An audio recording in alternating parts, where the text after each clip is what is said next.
700 on the Hawkins scale of consciousness. This is Shores of Infinity with your host Chris. About 700 on the Hawkins scale. Not the 700s, but 700. There's something special about 700. Before we went until 699, it's already very likely that anyone gets there to the 600s. Very rare. And on the other hand, a lot of people have been there for a few minutes or hours on some entheogenic substances. But of course, this is only a visit. It doesn't last. There are lots of videos like Frank Young and Leo Gura and so on, where they say, okay, now I'm enlightened. What they meant is they went to the 600s with biochemical help, but then were not able to sustain it, of course. To the 700s and beyond, you cannot get with biochemical help. And this is super rare. Unfortunately, I cannot agree with what Hawkins wrote in his earlier books. Anyway, he revised himself later, as far as I know. But in his earlier books, he says the 700s are where the great teachers, the great gurus of humanity have been. This is not true. They have been in the 800s and some even in the 900s. Yeah? Like the Buddha, he was in the 900s. And Jesus, for example, he was able to maintain staying in the 800s for some years. Anyway, he was only active for about 3 years, if history is correct. But already the 700s are super difficult to maintain. There have been a lot of spiritual teachers who have glimpsed the 700s for some minutes, hours, weeks, months, but not for years. It's super difficult to maintain the 700s. And this thing speaking here has also not managed to. 700 was the max it ever reached. So I cannot speak about the 700s from my own experience, but I can speak about 700. 700, and from what I have gleaned from others who have gone into the 700s and even to 800, this is scary shit. Meher Baba described it as kind of looking into the Grand Canyon. Yeah, you're lying down flat on your belly, looking into the abyss. Only on the other side, there's not the other side of the Grand Canyon, there's nothing. You're looking into a blinding nothingness. The illusion of Maya drops away here for the first time. As we have seen very well done in the Matrix movies, in the first 3 Matrix movies, there's one veil behind the other. And even in the 600s, you're still subject to being misled and duped by Maya. But starting from 700 on, this falls away and you see the Matrix, which is of course not some green numbers floating around, but something like a desert, like a nothingness, or like a blinding light. And it will scare the bejesus out of you. It will scare 7 colors of shit out of you. Although you have heard and read many, many times that this is all an illusion, this is just a holodeck, there's a big part in you, even a majority, who doesn't believe it, who thinks it's only a metaphor.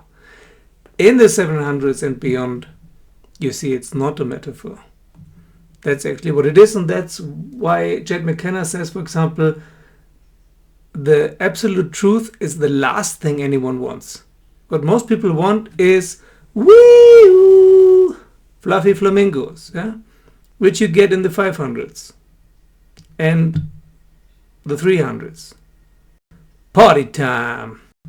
All these people who keep on telling you that everything is so beautiful and so wonderful and you have to see this, oh wow, oh wow.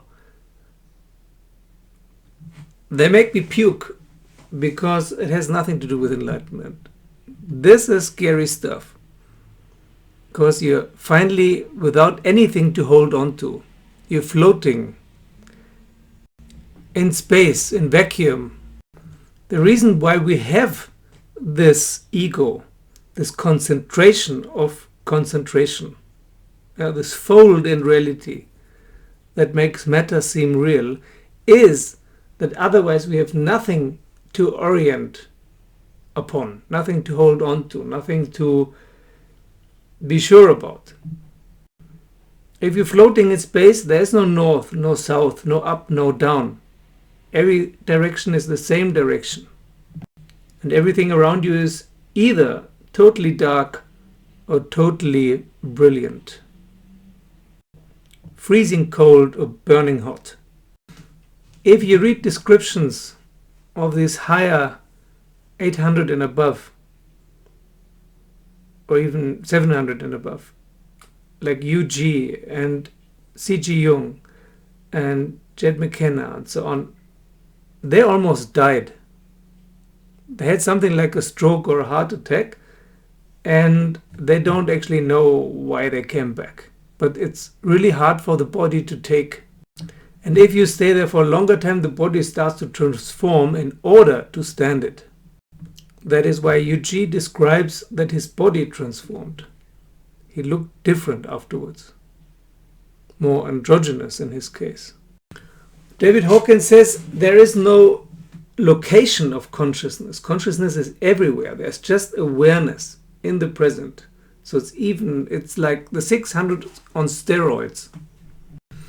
That is also why so many people describe that they feel that they are God, or God is them, or there's no difference between themselves and God, because this is the stage where the divine sees itself. When the illusion of Maya stops, then of course there's only consciousness perceiving itself as consciousness. Unfortunately, Hawkins kind of lumped the 700s, 800s and 900s together into one. It's very hard to tell them apart. There's this, in the 800s, there's this nothingness that cannot be put into words, the Tao. And the 900s, who knows what they are like. Funky stuff. If you assume that Jed McKenna is there, then it must be very funky. But back to 700. According to my experience and my calibrations, and I've done thousands and thousands of calibrations, there have been again and again people who have reached 700 and stayed there. So most people, of course, who reach 700, they fall out of it again and go back to the 600s or 500s, but some manage to stay there, but they cannot go further. UG Krishnamurti is a good example, not Jiddu, but UG. He arrived at 700 and then stayed there. Why? 700 is when enlightenment starts, or full enlightenment, how others call it. Everything is pure consciousness, only consciousness. Or you see that there is consciousness, and consciousness is all. It's awesome in the true sense of the word. It's awe-inspiring. The scale, the scope of what has been the illusion before is staggering. And beyond the illusion, there is a desert. And it's not a very nice place to be. So that's why a lot of people are kind of fence-sitting on 700. They've reached already the beginning of real enlightenment. But they do not dare to go further. Nor, of course, do you know how to go further. It's not that there's a clear path and you can follow it or not, because there is no path anymore. There is no location. There's nothing in front of you, nothing behind you, nothing left and right of you, above or below you. David Hawkins' book, The Eye of the Eye, starts with a very good description of the 700 or 700s. called the presence. It's a very cool description of floating around in the presence. Unfortunately, I can't read it for you, because otherwise David Hawkins' wife will be after my ass again. They just enjoy to sue everyone on YouTube who talks about David Hawkins. Which is a pity, because there's almost no one who describes it that well. Now, even if you read Meher Baba or Sri Aurobindo, it's not a good description. Here, David Hawkins is a master of putting the unspeakable into words. This is real non-duality. Not the new agey green non-duality everyone's talking about. This is real non-duality. There's nothing left.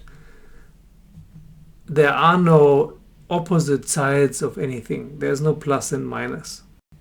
There is a sort of oneness. And there is no linearity. This already starts to stop in the 600s, but here there's no form of dimension, form, position, linearity left. You're staring straight into the eye of the beholder. Call it what you will. He, she, it, God, the divine, the universe, whatever. The sad thing about it all is that you can't do anything with it. The illusion of action is also gone. Anything that you think is action is the illusion of action provided by the ego, by the concentration. Tony Parsons describes this very well. The ego is a concentration of consciousness in one spot.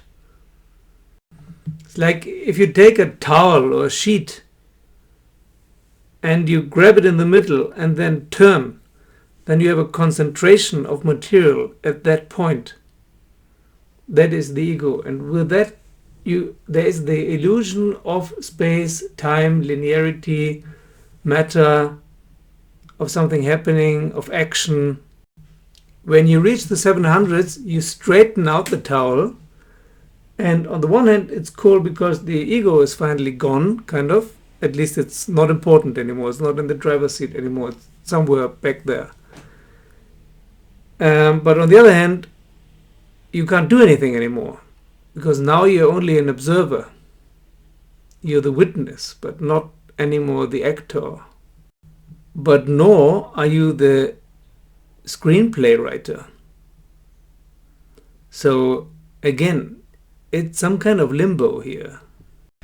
And that is the reason why some gurus choose to go back to the 500s, because there they can reach others and talk to them. The 700s and beyond become more and more passive. Yeah, the highest forms of samadhi, it is known in India, is basically you're sitting in the corner drooling, to over-exaggerate it. You might even forget that you have a body and starve to death, or die of thirst or something, or forget to breathe. Enlightenment means that you exited evolution. Evolution and involution is this game that Sri Aurobindo describes very well. And this game propels Maya and all the veils and levels of Maya, all the illusions and delusions, matter and energy, and so on. The Big Bang and the expansion of consciousness and the universe.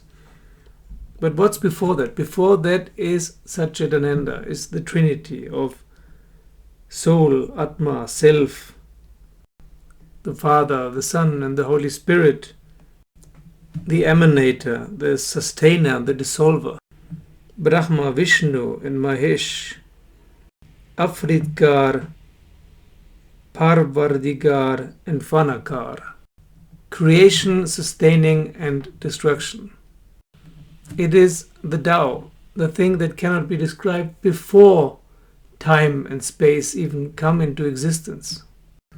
So there's no time, there is no space, there is no being, there is no thought, there is no force.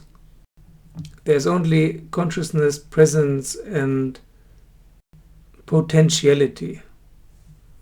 So it's very hard to stay in potentiality. Maybe it is possible if you're meditating in some caves or mountain summits in the Himalayas or somewhere in the desert or forests, maybe. But in a normal life-to-life situation with job and family and such, you cannot stay in a potentiality. Sooner or later you will be forced to take some sort of action, and that will pull you back into your meat suit, onto the dual stage, into the prison of Maya. Also, it's more fun in here, in the prison of Maya, because out there nothing is happening. It's like when you're told as a child that Santa Claus doesn't really exist. Life becomes disenchanted. Disillusionment is a disenchantment, is a stop. Because the question here, can a person really change, becomes moot. You don't have to change. A person can't change and doesn't have to change. You don't have to change in order to get to the 700s. And once you're at the 700s, the person falls away like the coat, the hull that it is.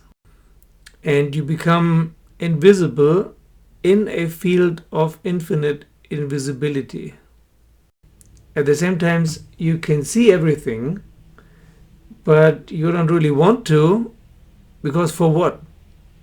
You suddenly realize why there is the necessity of Maya, of illusion, of ego. Because it's friggin' boring otherwise. Imagine a computer game or a movie where you know everything that will happen, why it happens, there are no surprises, and you can win easily every time. So after a few years, probably earlier, it will start to get boring. Definitely will get boring after a few thousands or millions of years.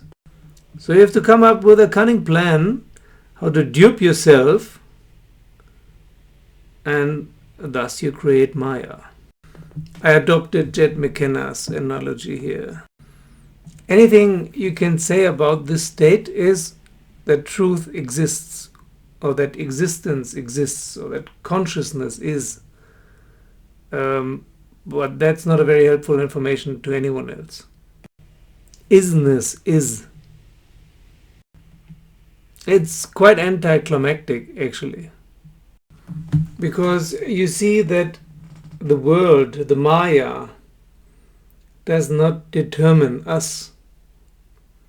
It's our own belief system which we choose to believe in that determines us. It's all just belief. It's all brainwashing values.